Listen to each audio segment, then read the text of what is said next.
ఇవాళ మంత్రి లోకేష్ విశాఖలో పర్యటించనున్నారు. ప్రత్యేక విమానంలో విజయవాడ నుంచి విశాఖకు వచ్చిన లోకేష్ కు ఎయిర్పోర్ట్ లో ఘన స్వాగతం లభించింది. పలు అభివృద్ధి కార్యక్రమాలను ప్రారంభించనున్నారు.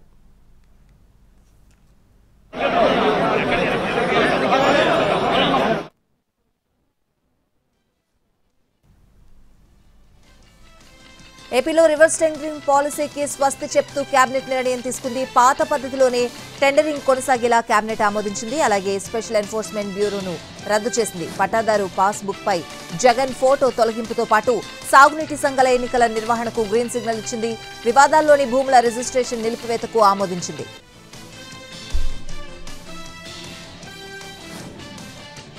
పోలవరం ప్రాజెక్టు కోసం కేంద్రం నుంచి విడుదలైన 12,000 కోట్లు గతంలో వైఎస్ జగన్ చేసిన కృషి వల్లే వచ్చాయన్నారు మాజీ మంత్రి అంబటి రాంబాబు. రివర్స్ టెండరింగ్ వల్ల ప్రభుత్వానికి ప్రజలకు మేలు చేయాలని జగన్ ప్రయత్నించారని చెప్పారు. రివర్స్ టెండరింగ్ వల్ల ఇరిగేషన్ ప్రాజెక్టుల నుంచి ప్రభుత్వానికి 2,400 కోట్ల మేర లబ్ధి జరిగిందన్నారు. అయితే జగన్ చేసిన మంచి పనులను బూచిగా చూపిస్తున్నారని విమర్శించారు అంబటి.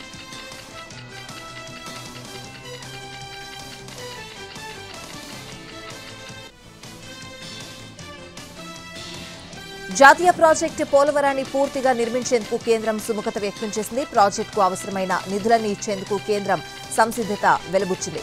బకాయిలు సహా నిధులన్నీ ఇచ్చేందుకు కేబినెట్ ఆమోదం తెలిపినట్లు తెలుస్తోంది. ఏపీలోని పోలవరం ప్రాజెక్టు నిర్మాణం గత కొన్నేళ్లుగా కొనసాగుతూనే ఉంది. ప్రస్తుతం అధికారంలో ఉన్న కూటమి ప్రభుత్వం పోలవరం పూర్తి చేసేందుకు కృత నిశ్చయంతో ఉంది. ఇప్పటికే సీఎం చంద్రబాబు పలు దఫాలుగా కేంద్రంతో పోలవరంపై చర్చించారు. కేంద్ర నిర్ణయాన్ని సీఎం స్వాగతించారు. కేంద్రానికి అభినందనలు తెలిపారు.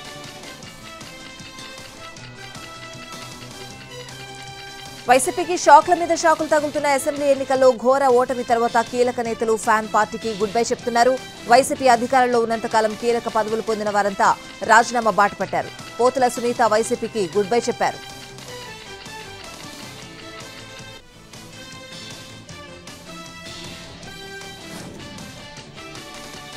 ఢిల్లీ లిక్కర్ కేసులో బెయిల్పై విడుదలైన ఎమ్మెల్సీ కవిత హైదరాబాద్ చేరుకున్నారు. ఢిల్లీ నుంచి శంషాబాద్ ఎయిర్పోర్ట్ కు ప్రత్యేక విమానంలో వచ్చారు. ఎయిర్పోర్ట్ లో కవితకు బీఆర్ఎస్ శ్రేణులు పెద్ద ఎత్తున స్వాగతం పలికాయి. ఆ తర్వాత ఇంటికి చేరుకున్నారు. అక్కడ ఉన్న అన్న కేటీఆర్ కు కవిత రాఖీ కట్టారు. ఇవాళ ఎర్రవల్లికి వెళ్లనున్నట్లు తెలుస్తోంది. అక్కడ కేసీఆర్ తో భేటీ కానున్నారు కవిత.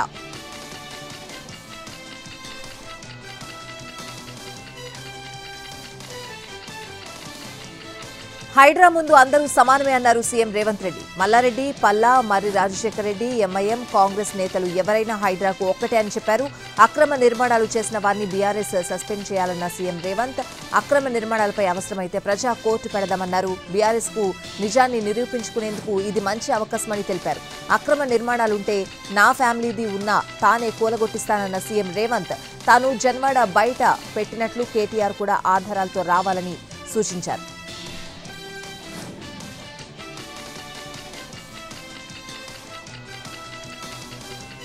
జన్వాడ ఫామ్ హౌస్ దగ్గర ఇరిగేషన్ రెవెన్యూ అధికారులు 2వ రోజు సర్వే చేపట్టారు. 6 అధికారుల బృందంగా ఏర్పడి ఫిరంగి నాలా వద్ద పూర్తి స్థాయిలో సర్వే చేశారు. ఫిరంగి నాలా పరిధిలోనే ఫామ్ హౌస్ ఉన్నట్లు ఆరోపణలున్నాయి. ఫిరంగి నాలా ఆనుకొని ఎలా ఫామ్ హౌస్ నిర్మించారు? ఎంత మేర కబ్జాకు గురైంది? ఎఫ్టీఎల్ బఫర్ జోన్లో ఎంతవరకు ఉంది? నిబంధనలు అతిక్రమించి ఫామ్ హౌస్ ఎలా నిర్మించారు అన్నదానిపై ఆధారాలు సేకరించింది ఇరిగేషన్ రెవెన్యూ అధికారుల బృందం.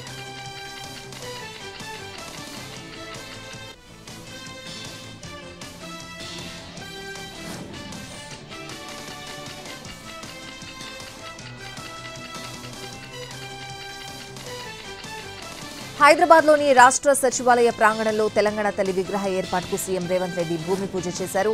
సోనియా గాంధీ వల్లే తెలంగాణ స్వప్నం సాకారమైందని రేవంత్ రెడ్డి స్పష్టం చేశారు. ఆశయ సిద్ధి ఉంటే ఏదైనా సాధ్యమేనని తెలంగాణ ఉద్యమం చెప్తోందని అన్నారు. ఇచ్చిన మాటను సోనియా నిలబెట్టుకోవడం వల్లే 2014లో తెలంగాణ రాష్ట్రం అవతరించిందని వివరించారు. కానీ గత సర్కార్ 10 ఏళ్ల పాటు తెలంగాణ తల్లి ఊసె లేకుండా వ్యవహరించిందని, తెలంగాణ తల్లిని మరుగున పడేశారని ఆవేదన వ్యక్తం చేశారు.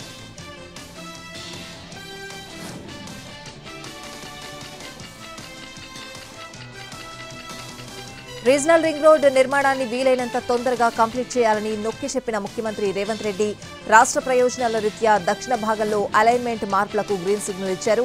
ఫ్యూచర్ సిటీలో అనేక రంగాలకు చెందిన పరిశ్రమలు వస్తున్నందున పోర్టుల్ని వినియోగించుకోవాలని, దానికి అనుగుణంగానే తెలంగాణలో డ్రై పోర్ట్ను ఎక్కడ నెలకొల్పాలి అనేది ఫైనల్ చేయాలని సంబంధిత అధికారులకు సీఎం సూచించారు.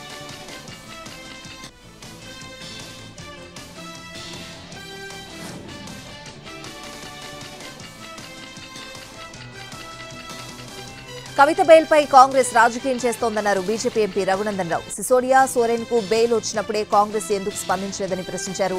కవితకు బెయిల్ వస్తే బీజేపీకి ఏం సంబంధమని ప్రశ్నించారు. ఎవరిని విలీనం చేసుకునేందుకు బీజేపీ సిద్ధంగా లేదన్నారు ఎంపీ రఘునందన్. సుప్రీంకోర్టు న్యాయవాది అభిషేక్ మను సింఘ్వి బెయిల్ ప్రొసీజర్ గురించి కాంగ్రెస్ నేతలకు అర్థమయ్యేలా చెప్పాలని హితవు పలికారు.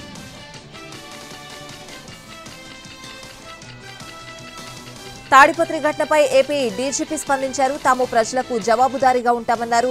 నాయకులైనా తమ సిబ్బంది అయినా ఎవరు తప్పు చేసినా చర్యలుంటాయన్నారు. ఎవరైనా నిబంధనలు మేరకే వ్యవహరించాలన్నారు డీజీపీ. తమకు కొన్ని నిబంధనలున్నాయన్నారు. సీఐ ఇప్పటికే క్షమాపణ చెప్పినట్టు వీడియో బయటకొచ్చిందని, ఆ ఘటనపై విచారణ జరుగుతోందన్నారు.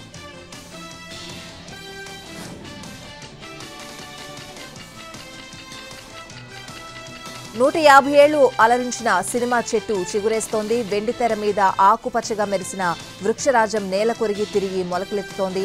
నీడను పంచిన నిద్రగన్నేరు చెట్టు శాశ్వతంగా నిద్రపోయిందన్న విషాద వార్తను ఇప్పుడిప్పుడే చెరిపేస్తోంది. ఏ గోదావరి గట్టు మీద నుంచి ఒరిగిపోయిందో అదే గట్టు మీద మరో 100 ఏళ్లు బతకడానికి చిగుళ్లను తొడుక్కుంటోంది. సినిమా చెట్టును తిరిగి బతికించడానికి చేస్తున్న ప్రయత్నాలు ఫలిస్తున్నాయి.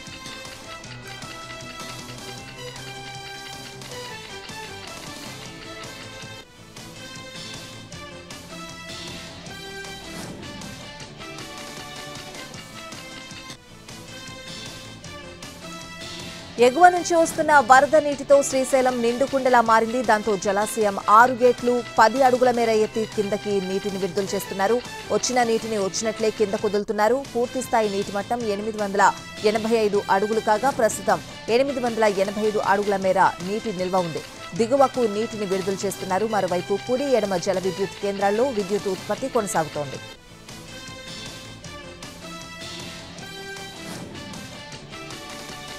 ఎగువ నుంచి వస్తున్న నీటితో నాగార్జున సాగర్ ప్రాజెక్టుకు వరద ప్రవాహం కొనసాగుతోంది. దాంతో రిజర్వాయర్ నిండుకుండలా మారింది.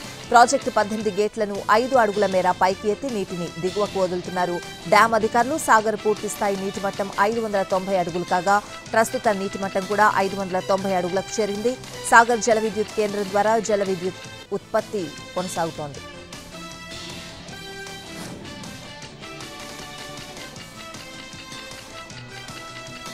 ఏలూరు జిల్లా ప్రముఖ పుణ్యక్షేత్రం ద్వారకా తిరుమల చిన్న వెంకన్న ఆలయంలో పులిహోర ప్రసాదంలో పురుగొచ్చిందని ఓ భక్తుడు సోషల్ మీడియాలో పోస్ట్ చేశాడు. దాంతో అప్రమత్తమైన ఆలయ అధికారులు ఆలయ ప్రసాదాల తయారీ కేంద్రంలో తనిఖీలు చేశారు. తనిఖీలలో ప్రసాదాల తయారీ కేంద్రం పరిశుభ్రంగానే ఉన్నట్లు, అక్కడ ప్రసాదంలో పురుగు పడే అవకాశం లేదని గుర్తించారు. అయితే ప్రసాదాలు తయారీ అనంతరం ఓ ట్రక్కు ద్వారా ప్రసాదాల విక్రయ కౌంటర్ల వద్దకు చేరుతాయని, ఆ సమయంలో మార్గ మధ్యలో పురుగు పడి ఉండొచ్చని ఆలయ అధికారులు అనుమానం వ్యక్తం చేస్తున్నారు.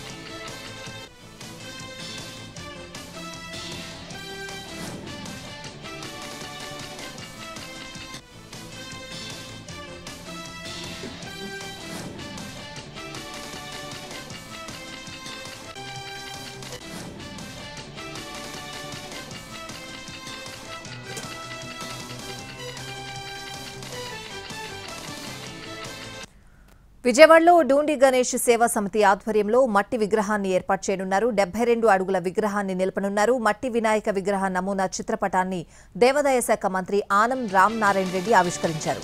పర్యావరణ హితంగా ఈ విగ్రహాన్ని ఏర్పాటు చేయడం సంతోషంగా ఉందన్నారు మంత్రి ఆనం.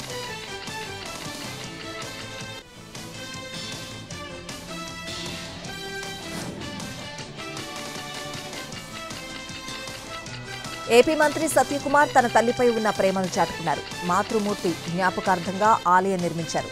అనంతపురం జిల్లా విడపనకల్ మండలం గడేకల్లో విగ్రహాన్ని ఏర్పాటు చేశారు. అక్కడ తల్లికి నివాళులర్పించారు మంత్రి సత్యకుమార్.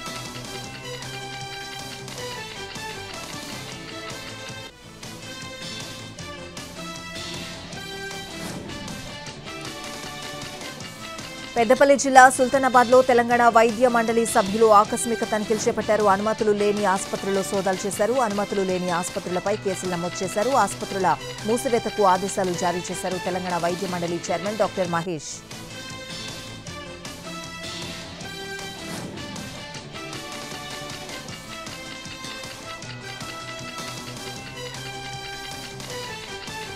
ఏలూరు జిల్లా Nuzvid RGUKT campus Srikakulam IIT కాలేజ్లో విష జ్వరాలు కలకలం రేపాయి. జ్వరం, తలనొప్పి, ఒళ్లు నొప్పులతో విద్యార్థులు బాధపడుతున్నారు. స్టూడెంట్స్ ను మంత్రి పార్థసారథి పరామర్శించారు. ఐఐటీ ప్రాంగణంలోని హాస్పిటల్ను, మెస్, మిగతా అన్ని ప్రదేశాలను పరిశీలించారు.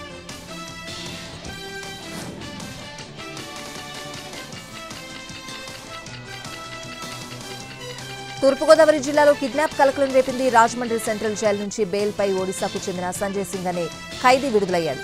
ఆయన అలా బయటకు రాగానే కొంతమంది వచ్చి ఆయన్ను తీసుకువెళ్లారు. కిడ్నాప్ విజువల్స్ స్థానికంగా ఉన్న సీసీ కెమెరాల్లో రికార్డయ్యాయి. సంజయ్ సింగ్ కోనసీమలోని ఆక్వా రైతులను మోసం చేసి 7 కోట్ల రూపాయలకు ఐపీ పెట్టినట్లు తెలుస్తోంది.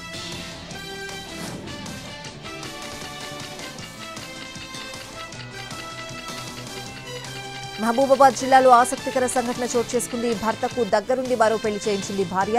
చిన్నగూడూరు మండలం ఉగ్గంపల్లికి చెందిన దాసరి సురేష్, సరితలకు కొన్నేళ్ల క్రితం పెళ్లి జరిగింది. వీరికి ఓ కుమారుడు, కుమార్తె ఉన్నారు. ఈ క్రమంలోనే సురేష్ ను అతని మేనమామ కుమార్తె సంధ్య ఇష్టపడింది. దీంతో సురేష్ భార్య వారిద్దరికీ బంధువుల సమక్షంలో గుడిలో పెళ్లి చేసింది.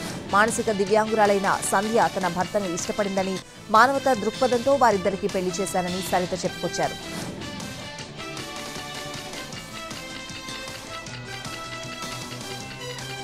సామాజిక న్యాయానికి, సమానత్వ విలువలకు సామూహిక వివాహాలు తార్కాణంగా నిలుస్తాయన్నారు డిప్యూటీ సీఎం భట్టి విక్రమార్క.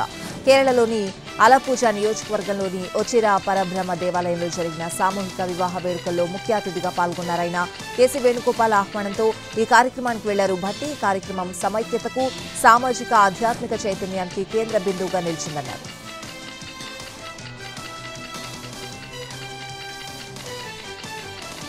కేంద్ర కేబినెట్ కీలక నిర్ణయాలు తీసుకుంది. దేశవ్యాప్తంగా మొత్తం 12 గ్రీన్ఫీల్డ్ స్మార్ట్ సిటీస్ ఏర్పాటుకు కేబినెట్ ఆమోదం తెలిపింది. వాటిలో 1 తెలంగాణకు, 2 ఆంధ్రాకు కేటాయించింది. కర్నూలు జిల్లా కొప్పర్తిలో 2596 ఎకరాల్లో ఇండస్ట్రియల్ కారిడార్ ఏర్పాటు చేయబోతున్నారు. అలాగే ఓర్వకల్లో 2621 ఎకరాల్లో ఇండస్ట్రియల్ కారిడార్ ఏర్పాటు చేయనున్నారు. తెలంగాణ జహీరాబాద్లో 3245 ఎకరాల్లో ఇండస్ట్రియల్ కారిడార్ ఏర్పాటుకు కేంద్ర కేబినెట్ ఆమోదం తెలిపింది.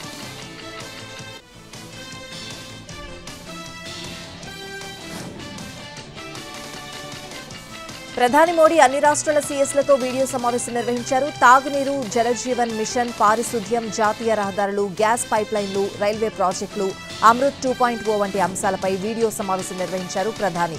జల్ జీవన్ మిషన్ పథకం కింద ప్రతి ఇంటికి సురక్షిత తాగునీరు అందించేందుకు పథకాలు, ప్రాజెక్టులను వేగంగా పూర్తి చేయాలన్నారు. అలాగే పారిశుద్ధ్య నిర్వహణ ప్రాజెక్టులను త్వరగా పూర్తి చేయాలన్నారు మోడీ. పలు రైల్వే రోడ్ ప్రాజెక్టులు, కొత్త పైప్లైన్లను కూడా సకాలంలో పూర్తయ్యేలా చర్యలు తీసుకోవాలని ఆదేశించారు ప్రధాని.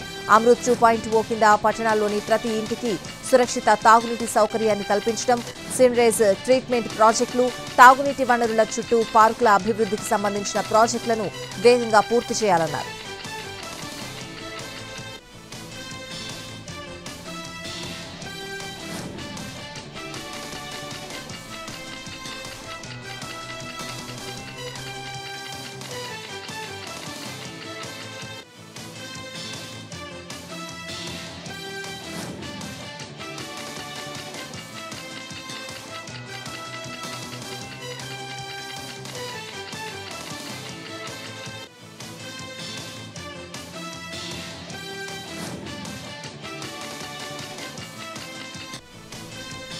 బీజేపీలో చేరికపై జార్ఖండ్ మాజీ సీఎం చంపై సోరెన్ కీలక వ్యాఖ్యలు చేశారు. తదుపరి కార్యాచరణపై తాము ఇంకా చర్చించలేదని, తాను ఈ నెల 30న బీజేపీలో చేరుతున్నానని చెప్పారు. పార్టీ తనకు ఏ బాధ్యతలు అప్పగించినా నిర్వర్తిస్తానని అన్నారు. గిరిజనుల సంక్షేమంతో పాటు జార్ఖండ్ ప్రజల అభివృద్ధికి పాటుపడతామని చెప్పారు. బంగ్లాదేశ్ చొరబాట్లతో ప్రమాదంలో పడిన గిరిజనులకు బాసటగా నిలుస్తామని స్పష్టం చేశారు.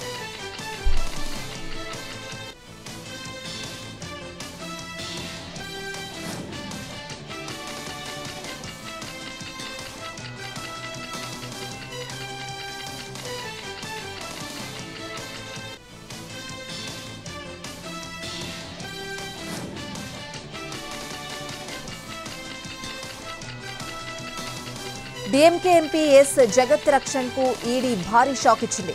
ఆయనతో పాటు ఆయన కుటుంబ సభ్యులకు 908 కోట్ల జరిమానా విధించింది. విదేశీ మారక ద్రవ్య నిర్వహణ చట్టం నిబంధనల ఉల్లంఘన కేసులో ఈ భారీ జరిమానా విధించినట్లు ఈడీ స్పష్టం చేసింది. ఈ నెల 26న వచ్చిన తీర్పుకు లోబడి ఈ చర్యలు తీసుకుంది ఈడీ.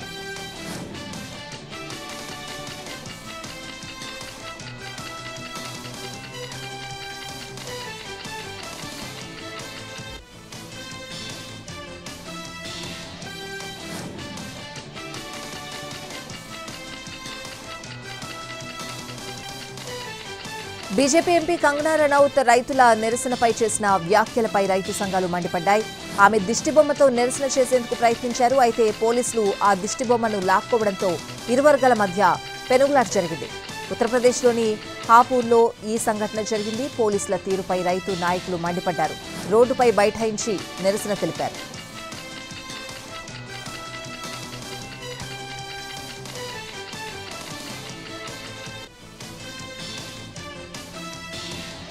గుజరాత్ను భారీ వర్షాలు ముంచెత్తుతున్నాయి. గడిచిన 3 రోజులుగా కురుస్తోన్న వర్షాలకు అనేక ప్రాంతాలు వరదలో చిక్కుకుపోయాయి.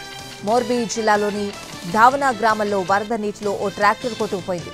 ఈ ఘటనలో 7గురు ప్రాణాలు కోల్పోయారు. దీంతో 3 రోజులుగా వర్షాలతో చోటు చేసుకున్న ఘటనల్లో మృతుల సంఖ్య 26కు చేరింది. వడోదరలో వర్షం తెరపినిచ్చినప్పటికీ విశ్వామిత్ర నది పొంగి పొర్లడంతో లోతట్టు ప్రాంతాలు జలమయమయ్యాయి. వరద ప్రభావిత ప్రాంతాల నుంచి 17,000 మంది సురక్షిత ప్రాంతాలకు తరలించారు.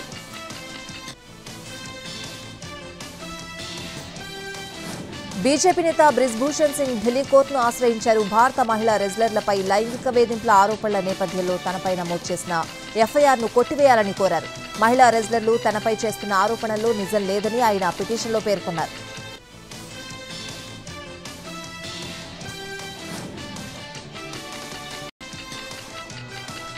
హైదరాబాద్లో మరోసారి కాల్పులు కలకలం రేపాయి. గాజుల రామారం చిత్తారమ్మ దేవాలయం దగ్గర బార్లో పెట్రోల్ దొంగతనానికొచ్చి పట్టుకోబోయిన సెక్యూరిటీ సిబ్బందిపై కాల్పులు జరిపాడు దుండగుడు. ఉత్తరప్రదేశ్లో తోడేళ్లు విజృంభిస్తున్నాయి. గ్రామాలపై దాడులు చేస్తున్నాయి. ఇళ్లలోని పసిపిల్లలను ఎత్తుకుపోయి చంపి తింటున్నాయి. తోడేళ్ల దాడుల్లో 2 నెలల్లో 7గురు పిల్లలు, ఒక మహిళ సహా 8 మంది మృతి చెందారు. పలువురు గాయపడ్డారు. బహ్రైచ్ జిల్లాలో ఈ బెడద ఎక్కువగా ఉంది. దాంతో స్థానికులు కర్రలతో రాత్రి పగలు కాపలా ఉంటున్నారు. మరోవైపు తోడేళ్లు బెదరుతో అధికారులు అప్రమత్తమయ్యారు. తోడేళ్ల గుంపు కదలికల కోసం ఫ్రీక్వెన్సీ డ్రోన్ కెమెరాలు వినియోగిస్తున్నారు.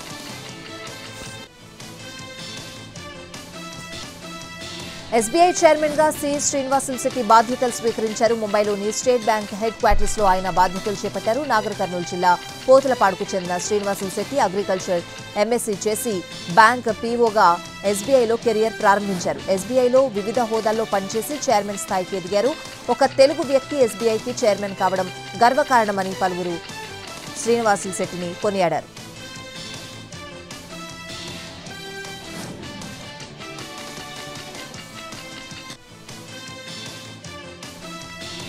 దేశంలో వేగంగా పెరుగుతున్న ఫిన్టెక్ రంగంలో మెరుగైన నియంత్రణను కొనసాగించేందుకు స్వీయ నియంత్రణ కలిగి ఉండాలని ఆర్బీఐ గవర్నర్ శక్తికాంత్ దాస్ అన్నారు. ఫిన్టెక్ రంగం స్థిరంగా అభివృద్ధి చెందాలంటే ఆవిష్కరణలు, దూరదృష్టి విషయంలో సమతుల్యత అవసరమన్నారు.